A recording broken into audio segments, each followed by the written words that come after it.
அந்த இறைவனும் இந்த மனோகர உடலு இந்த மனோகர ஆத்மா இருந்து வாழத்தாம் படைச்சான. அந்த இறைவனும் இந்த மனோகர உடலு இந்த மனோகர ஆத்மா இருந்து வாழத்தாம் படைச்சானாம்.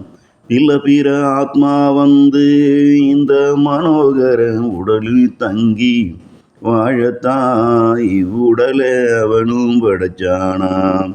இல்ல பிற ஆத்மா வந்து இந்த மனோகர உடம்பில் தங்கி வாழத்தான் அவனும் படைச்சானாம். இத்தனை வருடம் இந்த மனோகர உடம்பும் இங்கு அப்படிதான் வாழுது. எப்படி இப்படி இந்த மனோகர உடம்புக்கும் அந்த இறைவனும் எழுதிய தலைவிதி. அட எப்படி இப்படி இந்த மனோகர உடம்புக்கும் அந்த இறைவனும் எழுதிய தலைவிதி. அந்த இறைவனும் இந்த மனோகர உடம்ப இந்த மனோகர ஆத்மா இருந்து வாழத்தான் படைச்சானா. இல்ல பிற ஆத்மா வந்து இந்த மனோகர உடம்பில தங்கி வாழத்தான் படைச்சானாம்.